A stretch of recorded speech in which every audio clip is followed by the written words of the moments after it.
So it's Tuesday, is it? Yeah, it's Tuesday. I've just started to recover from the weekend. My voice is completely gone, so I'm going to have to apologise for that. It was already starting to crack last night, and then I had some comms as well, so it's now just completely dead after all of the screaming, all of the shouting, and all of the whooping that I did over the weekend.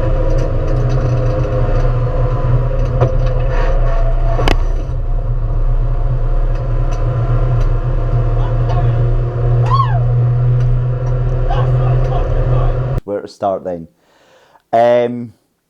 We have to go back. We have to go way, way back to where this project all started with Stephen McGill offering me a car for this BRSCC City Car Cup. A very, very attractive price point, to the point where I couldn't really say no. So that was late last year, and I thought, right, okay, this is going to be a project car. We'll take it over 6 months, plenty of time to get it ready, and all that sort of good stuff. Well, of course, I'd been watching the Bad Obsession Motorsport videos, like you all had, on their build of their City Car Cup and how they got on. And being an editor, I should have known better. I should have known that it wasn't as simple, it wasn't as straightforward as it was made out in the videos. And hats off to them. It was a bloody entertaining series to watch, and really got me in the mood for getting my hands dirty and getting involved with it. Massively underestimated how much work was involved, especially with the condition of the car. And when I say that, the cars that are in use are from 2005, I think it's to about 2012. It's the pre-facelift C1s, the Toyota Aygos and the Peugeot 107s. But any car after about 10 to 15 years in this Scottish climate and these conditions and the road conditions, you're going to start having problems with rust, and that's what we very quickly found underneath the car. The rear arches, where the rear wheels attached to the car, had quite badly corroded away. So there was a lot of welding work involved with that. There was a lot of repair work needed with the brakes and things like that as well. So what should have been a simple job, or should have been a job that took a couple of weeks, ended up stretching over 2-3 months instead. And as somebody that knew very little in terms of mechanics, I'm not a car guy. I'm not somebody that spends his spare time underneath cars. Don't know if you ever noticed that. So I was relying so much on the benevolent help from Steve Turner and his dad Jim over at Turner Motorsport. The plan was I was just going to put it away in the background and go and fix things, and go there as often as I could and just plod on with it. But time was starting to crack on, and then suddenly I was going up I went from like 1 or 2 days a week to 3, 4, 5 days a week working on this car, just trying to get it ready. And it eventually rolled out on Friday night, the weekend of the race, Friday night at 12 o'clock. I had to then go back on Saturday to load it up onto the trailer with Trevor from Cost Solutions, who does all of our logistics, and then travel down to Donington on the Saturday. So literally with the finest of margins, with about maybe say 8 to 10 hours to spare, we got that car loaded up and on its way down to Donington. And that was only really the start of the fun as well. So we went down to Donington, and we didn't have any stickers on the car. It was literally just the bare shell, the bare yellow car that we had. And we got down there about 6, 7 o'clock at night. We were absolutely shattered after a 6-hour drive. Popped the car down, did a couple of minor little tweaks, introduced ourselves to a couple of the incredibly friendly paddock that was down there, and called it a night. We headed to the hotel and put our head down. So I came back at 6 o'clock next morning with a view to getting a gazebo up so I could put the stickers on in relative peace and quiet. I don't know if you've ever tried to put up a gazebo by yourself, which is one of these like cheap £40 ones. It's more like a tent. Doesn't really go too well. So 35 minutes later, and some real anxiety kicking in.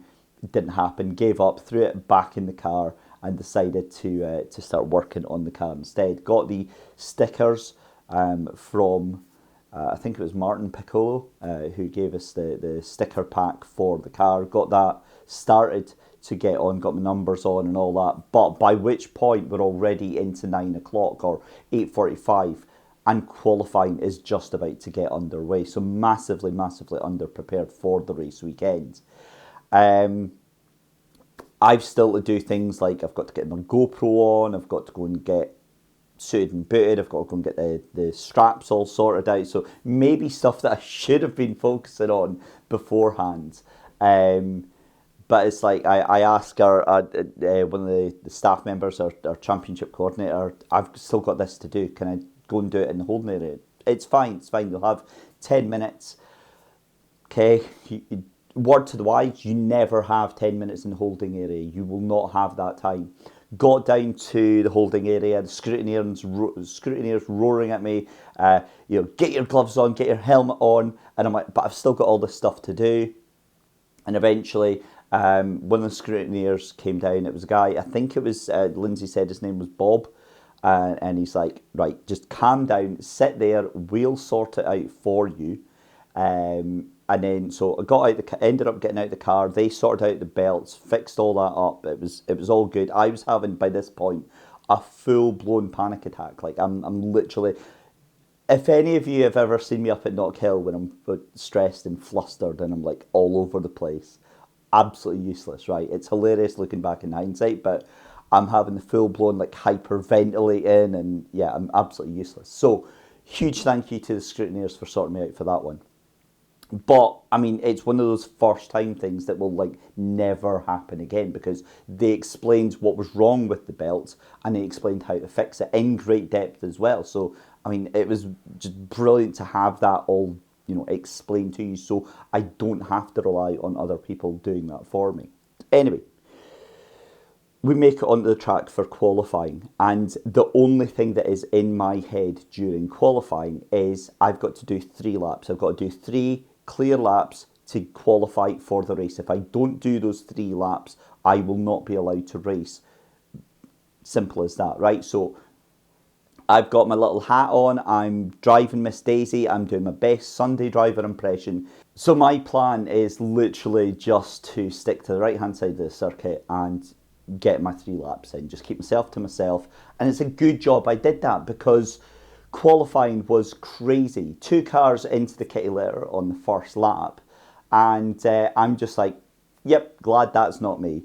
And then we had a red flag while those cars were recovered, so I'm extra conscious by this point. Right, you just need to get these 3 laps in. Doesn't matter how fast they are. I'm not even trying to go for a fast time. I literally just want to get round and get this done and dusted, because I've had no seat time in the car. I haven't driven Donington before. Don't do anything stupid, so that's fine. So we get back out for the remainder of the qualifying session, and I'm starting to feel a little bit more comfortable. Get my 3 laps in quite comfortably, and I'm like, okay, let's push it a little bit more, but not too much. Let's see what we can do in the car. And by which point I'm starting to realise there's quite a few things that I need to change on the car for like next race out. There's a horrible vibration coming from the front. The wheel is pointing about 10 degrees off where the actual centre is because I've hit something.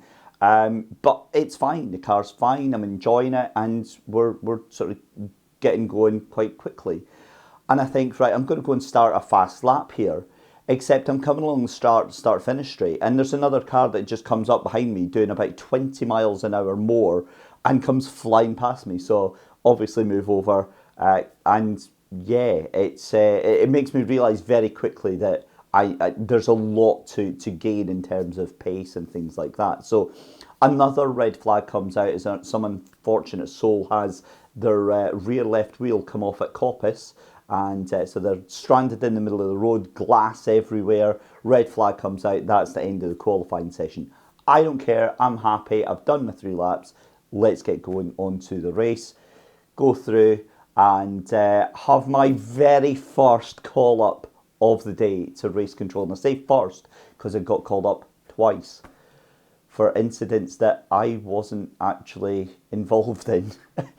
So the marshals had put a call up to race control, saying that I had overtaken under double waved yellows, and they explained the situation that had happened, that had led to the double waved yellows. And I remember seeing it. There was a car pulled off to the left hand side, and had basically said that they got a call through saying that 64, which is my car, overtake under double waved yellows. But I laughed at that. Not literally laugh at race control. Don't ever laugh at race control, because they don't take too kindly to that. But because I explained I'd been sticking to the right-hand side of the road, I haven't overtaken anyone over the entire qualifying session. The only car I overtook was a car that was stranded in the middle of the road.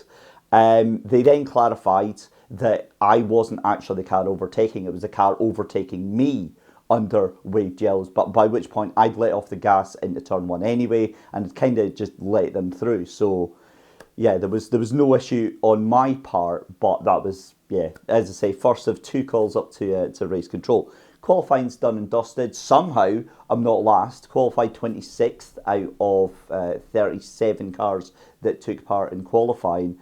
And that was it. That was the moment where I felt all of the stress, all of the anxiety just go right down, because I had like 6-7 hours before the first race. So that meant that I had plenty of time to just relax, get all of the championship stickers on, get the rest of the work done, get the belts properly sorted out for the race, and it was actually enjoyable. It was nice just taking time out, just looking at the car, thinking, right, what do we need to do? What can we do?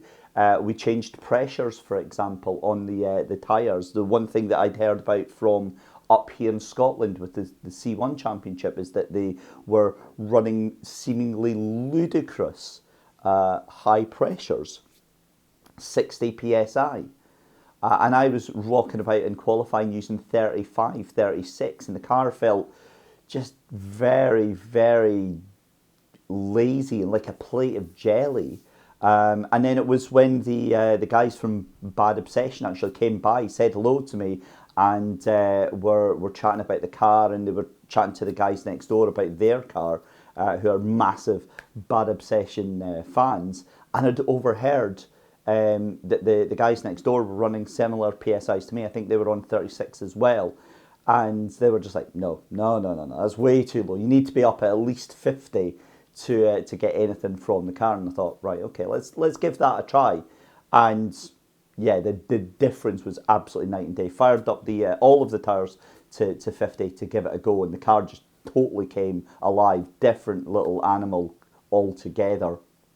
So we got the car ready for race one. Remembered to switch on my GoPro this time. I did manage to get an absolute bollocking from race control for that in qualifying, because all the stress of panic attack and trying to get the harnesses on. GoPro was on, but I didn't actually press record, so I hit record on the GoPro before I left for the holding area. This time, rolled into the paddock for race one. And the plan, as I said to everyone, I said to Steve Turner, I said to everyone that was talking about the race, my plan was just to finish. I'm not going out and being a hero. I'm not going out, just sending it left, right and centre. I'm here to finish. I want to learn as I progress through the season, and we'll take things step by step. Well, all of that went out of the window by turn one. You'll have maybe seen the video that I posted on last night from the start of race two, but it's a similar start in race one. You're on the grid and the lights go on, and for the first 100 yards, first 200 yards, I'm cautious. I'm just keeping myself to myself. I've got cars behind me. I've got cars in front of me. I just kind of want to get the lay of the land. And suddenly, as I'm going through Redgate turn one for the first time, I'm starting to realise, okay, there's cars going behind me and I'm just pulling along. So maybe we're not actually as far back as we think pace-wise. So get through lap one unscathed. There's an incident down at Old Railway Bends with a car off into I think, oh no, sorry, that was race 2. There was plenty of instance through race 1, but I survived lap 1 and 2, and I start getting a little bit more confident with the car. As you can see, I'm enjoying it, I'm settling in, and I wasn't expecting to feel that comfortable so quickly. And then by lap 3 or 4, I'm really starting to enjoy this, but there's this, you can see, I think it was about lap 2 or lap 3, I hit the chicane quite aggressively on the final chicane. And after that point, the wheels starting to point a bit funny, and there's this horrible scraping noise. Now, I had a couple of issues with the petrol tank guard. It was, I think there was like 1 or 2 of the little tabs holding it on had sheared off, and it was a little bit loose, but I thought it was going to be stable enough for the race. But so I presumed it was going to be that was causing issues there. So I thought, right, I'll just keep out of the way of everyone. But it wasn't. Turns out that my exhaust had actually fallen off both the hangers, the little rubber hangers that are on there. And yeah, my exhaust was trailing in. So I get called in after that. The meatball flag was out, but there was nobody pointing to me specifically. Excuse me. There was nobody pointing to me specifically, and there was no number on it. So I wasn't coming in just on the off chance that it was me, because I was like now starting to get majorly competitive. But the number 64 came out with the meatball flag, and yep, you have to pull into pit lane, and they're just giving you the signal. Nope, your exhaust is hanging off. You need to go and get that sorted. You're not going to be returning onto the racetrack. And it's like, the frustration was absolutely massive. I mean, I was absolutely gutted. However, that only lasted about a minute. And then this wave of excitement and joy and happiness came over me, knowing that, well, that's an easy fix, because I just need to get a couple of Jubilee clips around that and some other very minor fixes. But that can be fixed. And there's a lot of confidence in driving that car. There's a lot of pace there. I'd already taken my time down. I think I qualified with a 146, just pulling around the track, and had done a 141 on my fastest lap. So I'd taken 5 seconds out of my time actually pushing the car. I was never going to catch the leaders. The leaders are doing like stupid 135, 136s. That's their pace. I'm not on that. I'm wanting to try and get... my aim over the entire weekend, if I could have got a 140, I was delighted with that. I mean, that was way more than I expected. 141 in race 1 and in retirement, still absolutely delighted with that.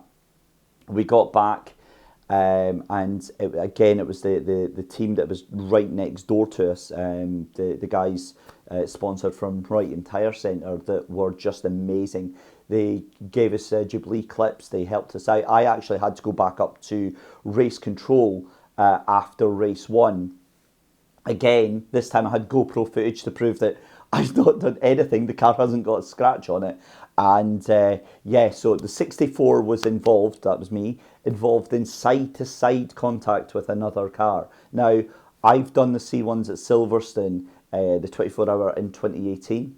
Was it 2018? Yeah, 2018. Maybe not. Maybe it was 2019. Can't remember. Anyway, I know what side-to-side contact feels like. Is not pleasant, because it's a bit of a fright.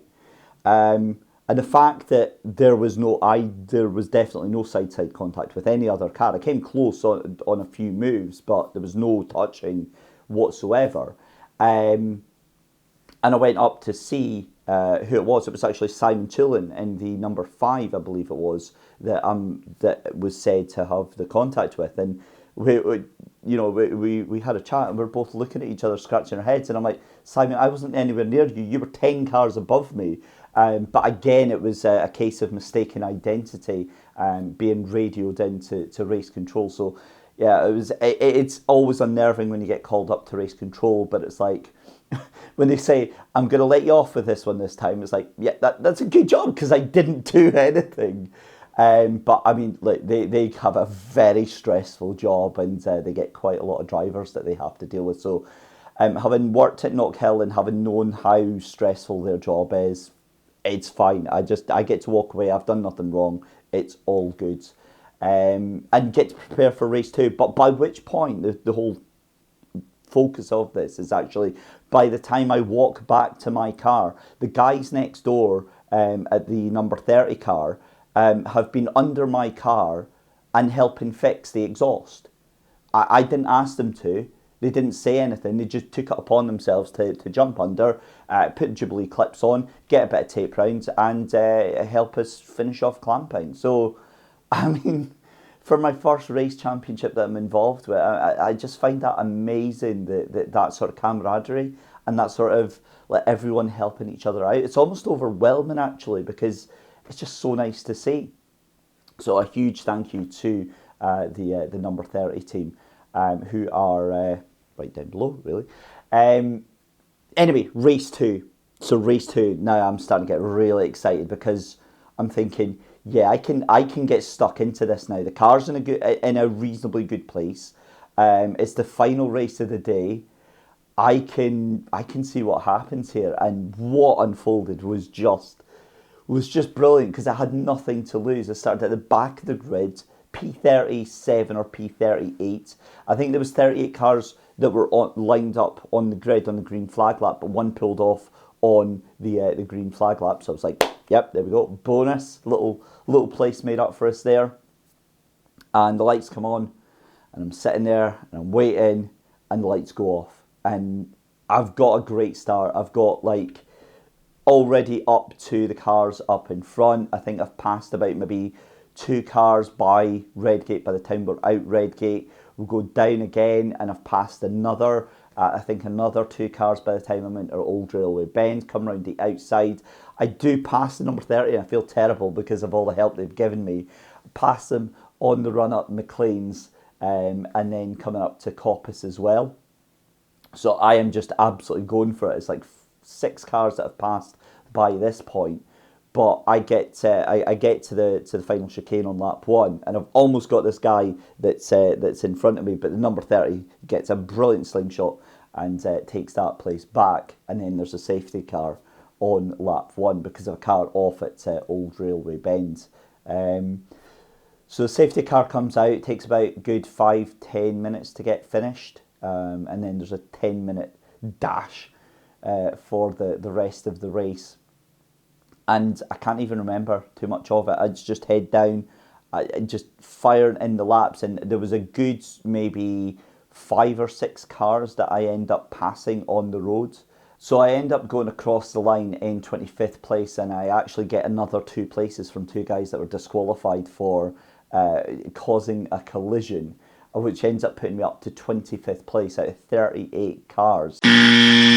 I'm just absolutely speechless at that. And the wonderful thing is that I know that both I and the car have got a lot more in it. So looking forward to Oulton now and really, really putting in the effort to get this going.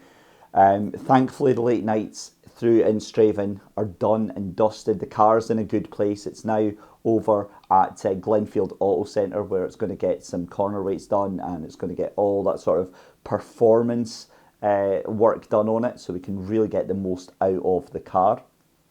The thing is, though, is there's really not all that much that you can do, but it would be wonderful to have that wheel pointing straight again after I went and made it point at a funny angle, and also try and see if we can figure out what that vibration is. I've got a feeling that it is just the tyres needing balanced again, but we'll have a look and get that sorted out. So that was Donington Park, and Donington wouldn't have happened at all if it wasn't for my incredible sponsors and partners who have made this journey just an absolute dream. Firstly, thank you to Central Scotland Car Sales and Central Scotland Recovery Services, Stephen McGill, for getting me that car, getting me the means to get out on the grid in the first place. They instrumental in getting this all started. A huge thank you as well to Steve Turner and Jim Turner at Turner Motorsports for their dedication and the work that they've put into that bloody car, as Jim would often refer to it. So enjoy that, boys, and back to the Lancia. huge thank you as well to Trevor Robertson at Eco Solutions. Again, the logistics work were massively important. He ended up leaving on Sunday night. I offered to get him a hotel for that Sunday night. Drove back after the racing was done. About 7 o'clock he left. Got home at 2 a.m. on Monday morning. What an absolute machine that guy is. Huge thank you to Trevor, and was invaluable over the weekend as support and you know, helping me out with all the mechanics of the car as well. A huge thank you as well to Grant Purdy at AUTOSMART Fife and Click Manager. Supplied me over the past year with a ton of products, not just cleaning supplies but also health and safety gear as well. Gave me a fantastic little COVID bag which I used quite a lot of, just keeping that car with people coming in and out of the car. I wanted to make sure that it was as safe as possible for not just myself, but for everybody working on the car as well. And also to Gail at Step 1 Training and Development, my wonderful fiance who did all of my social media over the weekend. An amazing job she did. She was the one writing all the updates, taking all the videos. I'll get some proper audio equipment on our phone next time. But yeah, a cracking job that she did on that, and I'm very thankful for that. Also, huge thank you to Greg Graham and to Lindsay Close at the BRSCC. Greg, again, I've had a number of dealings, both business-wise and personal, with Greg over the past couple of years, and I'm not going to sound sappy, right, but he is the most amazing person at talking you down from an emotional ledge. So when I was having that panic attack in the morning, we had a discussion, because he's exactly the same. He gets like really anxious before a race, and he gave me some excellent advice on how to deal with that. But anytime I've ever had a question about the championship, I've WhatsApped him or I've messaged him, and he's been straight on the phone, giving me all the advice, all of the reassurances that everything I'm doing is absolutely fine, and it's all, you know, it's all good to go. So yeah, massive thank you. And Lindsay, yeah, it was brilliant, because obviously having worked at Knockhill, I know I've seen a lot of championship coordinators, and I kind of, Sunday morning she gets there, and within 3 seconds of her getting out of the car, there's like a gaggle of 5 people there harassing her for stickers, and they're not happy, and it's just like, yeah, I feel so bad for you, and I hope you enjoyed that bottle of gin that you had on Sunday, because it better have been a big one. You were under a lot of pressure. To the track staff and marshals at Donington Park as well. Again, I really get it now, having driven round and getting to see the marshals as they wave you past and stuff like that. It's a thankless job they do. They don't get paid for it. They're volunteering. The most they get is a cup of tea and a couple of sandwiches at lunchtime. It's yeah, a wonderful job. And to all of you guys as well, I know this has been a long, rambling video of me just going on and on, but I want to try and give you guys something to recap the weekend, to kind of gauge what exactly I got out of this weekend. And all of the comments, all the support, all of the cheering on that you lot out there have done has absolutely taken me back by surprise, because it feels brilliant to have support and to have fans out there as well. So thank you so much for all of the kind messages, all of the kind texts, all of the words of support that you've put on all of my social media.